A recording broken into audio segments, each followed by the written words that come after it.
Nach dem Oberjochpass nehmen wir heute den zweiten größeren Pass der Deutschen Alpenstraße in Angriff, nämlich den Sudelfeldpass. Und hinter dem verbirgt sich eine stürmische und regnerische Überraschung. Vorher fahren wir von Garmisch-Partenkirchen aus am Karwendelgebirge und dem Walchensee vorbei bis nach Bad Tölz. Außerdem gibt es in diesem Video sowohl etwas für Whisky-Liebhaber als auch für Kuchenesser. Es kommt also jeder auf seine Kosten. Los geht's!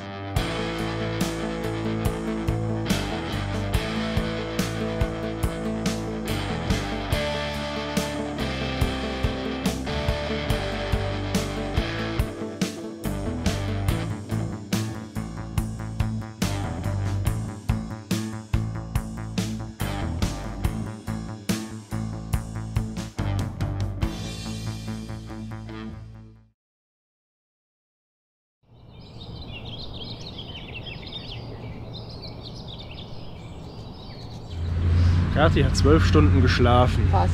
Ich glaube 10, aber... Und wird jetzt übermütig. Wieso übermütig? Hab du mal deinen ersten Kaffee, der dann auch wirkt und dann wird alles gut. Das draußen schlafen hat echt gut getan. Ach ja, Kathi hat draußen geschlafen, bis um 2:45 das erste Gewitter hier durchzog. Und sie lag seit 19 Uhr im Rasen, hat geschlafen. Jetzt muss sie heute den Rest des Tages gute Laune verbreiten. Ja, das Zelt ist halt ein perfektes Ein-Mann-Zelt. Zu zweit wird es ein bisschen eng. Nur weil sie so viele Nagelfeilen und Schminkdöschen und was weiß ich was dabei hat. Nagellack, Wimperntusche, all das, was Frauen immer so mitnehmen halt. Ja. Ja. Es gibt halt nichts Wichtigeres, als sich im Urlaub das Näschen zu pudern. Naja, dein Näschen hätte es mal verdient mit dem Sonnenbrand. Noch mal ein bisschen, brauchst du ein bisschen Creme? Ich habe noch ein bisschen Nivea. Und sowas muss ich mir jeden Tag anhören. Am frühen Morgen ist es am schlimmsten, wenn sie ausgeschlafen ist und ich noch Morgenmuffel bin.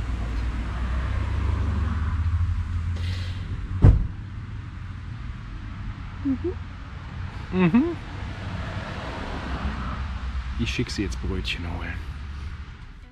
Im Schatten der Berge starten wir damit in den nächsten Tag. Wir fahren kurz in die eigentlich falsche Richtung, um noch einen letzten Blick auf die Zugspitze zu werfen. Die versteckt sich aber hinter tief hängenden Wolken, also drehe ich wieder um und fahre zurück. Und ich bin gerade ganz bewusst von wir zum Ich gewechselt. Denn Kathi war eben noch hinter mir, auf einmal ist die spurlos verschwunden.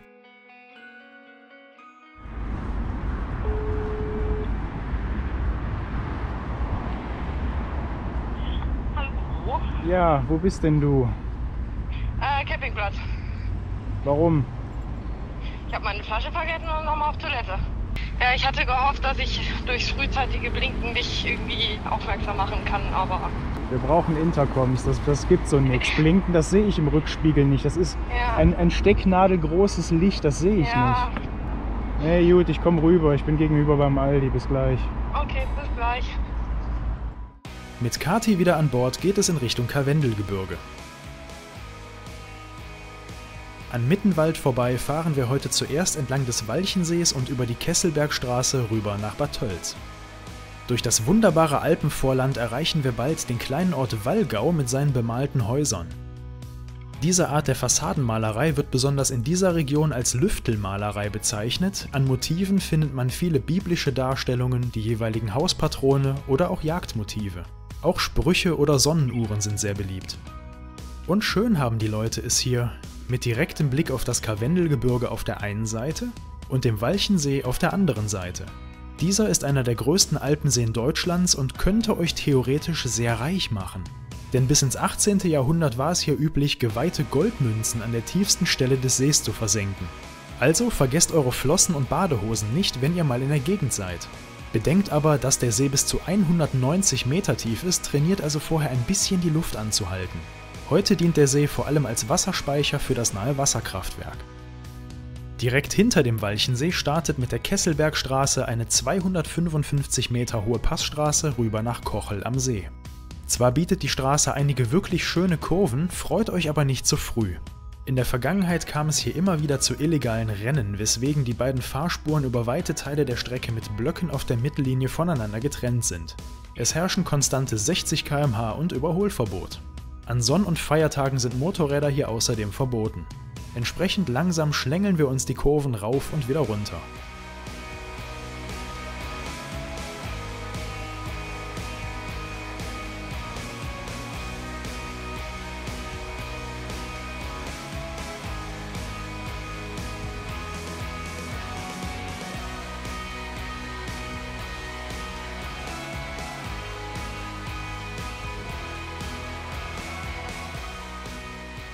Eine gute halbe Stunde auf der Landstraße später rollen wir schließlich nach Bad Tölz rein. Die Stadt an der Isar ist neben übergewichtigen Kommissaren auch für mittels Lüftelmalerei verzierte Häuser bekannt.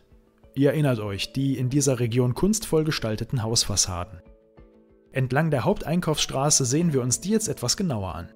Jeder wohlhabende Kaufmann oder Patrizier, der früher etwas auf sich hielt, musste unbedingt mit entsprechender Hausfassade hier vertreten sein.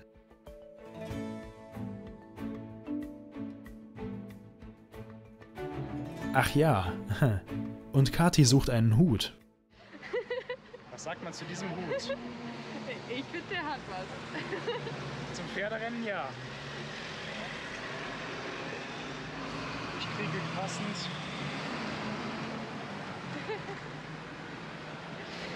Passt aber nicht. Nee, die Farbe ist nicht ganz gleich. Ja, und die Größe. Ich habe einen Bumskopf. Das passt nicht. Am Ufer der Isar machen wir uns noch eine Brotzeit, um es mal mit den Worten der Einheimischen zu sagen, ehe es wieder auf die Straße geht.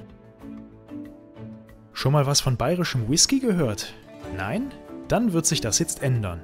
Am Schliersee findet ihr nämlich eine Distille, die echt bayerischen Whisky vermarktet.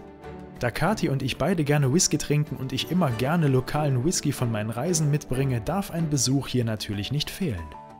Normalerweise sieht der Whisky immer nur unser Zuhause und später mein Whiskyregal von innen. Deswegen finde ich es schön, den Whisky jetzt auch mal bei sich zu Hause zu besuchen.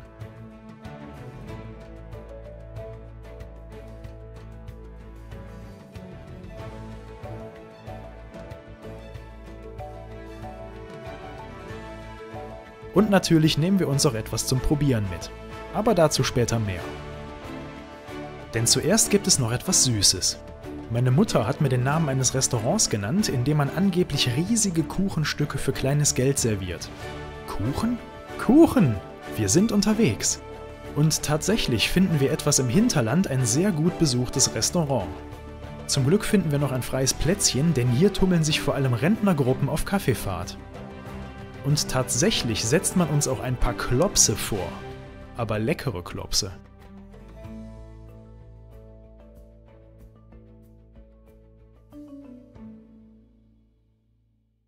Zum Glück haben wir die Motorräder und müssen den nächsten Tourabschnitt mit vollem Bauch nicht selbst laufen.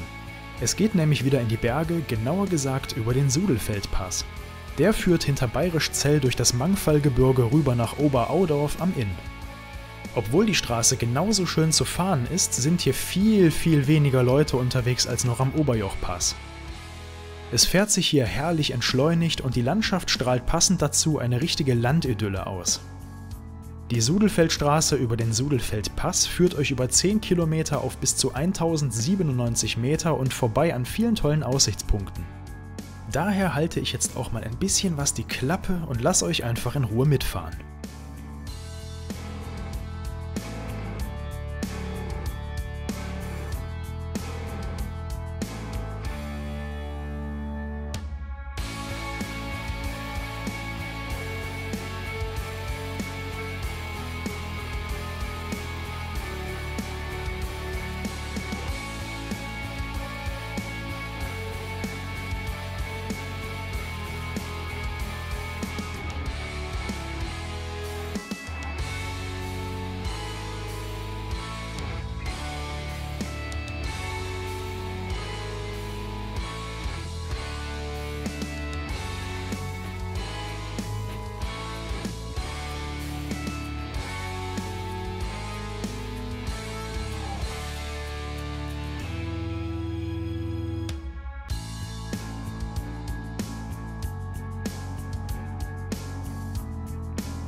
Am Ende der Passstraße müsst ihr euch entscheiden, ob ihr der Straße rechts oder links weiter folgen wollt.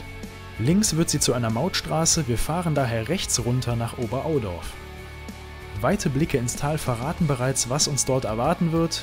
Nichts Gutes, wie es aussieht, denn die Gewitter, die den ganzen Tag schon gemeldet sind, haben uns endlich eingeholt. Aber wir haben hier akut ein ganz anderes Problem. Wir sind nur noch 2 Kilometer von unserer Unterkunft entfernt, als wir mal wieder vor einer Vollsperrung stehen und einen anderen Weg finden müssen. Die ausgewiesene Umleitung ist der absolute Knaller, denn sie führt uns nicht nur 16 Kilometer mitten durch die Pampa, sondern sogar über die Grenze rüber nach Österreich. Und ich sag euch, wenn die uns an der Grenze auch noch angehalten und kontrolliert hätten, wäre ich an diesem Tag aus der Hose gehüpft. Denn wir haben am Horizont das eine Gewitter, hinter uns ein anderes Gewitter, wir sehen einfach nur noch zu, dass wir Strecke machen.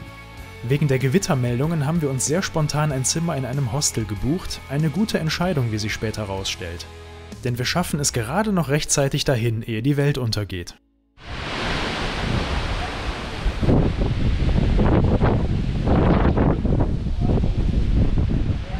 Vom Winde verweht.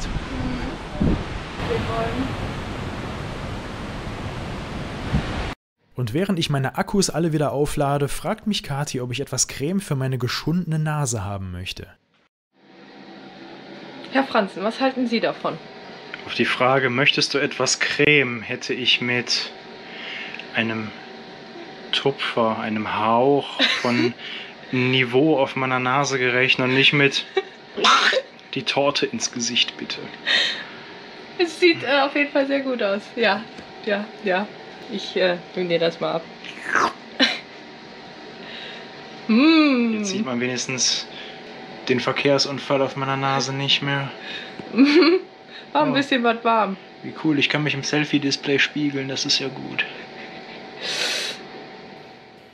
Als später im Ort die Sirenen anlaufen und die örtliche Feuerwehr zu vermutlich umgestürzten Bäumen rufen, machen wir es uns auf dem Balkon bequem.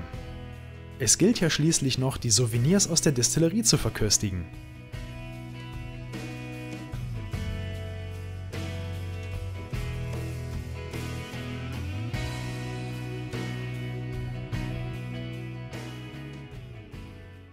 Damit nähern wir uns dem großen Finale der Tour, denn der nächste Teil wird gleichzeitig auch der letzte sein. Und leider wird das Wetter nicht mehr besser. Wir starten nächstes Mal am Chiemsee und einem der Schlösser unseres alten Bekannten Ludwig II. Anschließend fahren wir durch die Chiemgauer Alpen rüber ins Berchtesgadener Land. Dort geht es noch einmal hoch hinaus, den Endspurt fahren wir nämlich auf der Rossfeld-Panoramastraße. Ich hoffe, ihr seid wieder mit dabei. Zu guter Letzt noch das Wort zum Donnerstag. Ich erhalte regelmäßig Feedback von euch und das ist ganz fantastisch. Im Großen und Ganzen scheint ihr zufrieden mit mir zu sein, was noch fantastischer ist. Aber einige von euch wünschen sich längere Videos. Hier seht ihr den Grund dafür, dass die Videos zuletzt immer kürzer geworden sind, denn scheinbar ist die Aufmerksamkeitsspanne des durchschnittlichen YouTube-Nutzers nur 5 Minuten lang. Und dem habe ich einfach versucht, mich anzupassen. Damit vernachlässige ich aber anscheinend diejenigen, die eigentlich mit den Videos erreicht werden sollen, nämlich die das Video bis zum Ende sehen und sich alle 14 Tage auf eine neue Episode freuen. Also für jemanden wie dich, wenn du das hier gerade siehst. Danke dir. Die Videos werden ab jetzt wieder länger, versprochen. Und für die kommende Reisedoku habe ich mir das vorgenommen, denn die führt uns durch mein Lieblingsreiseland und für das will ich mir richtig schön viel Zeit nehmen.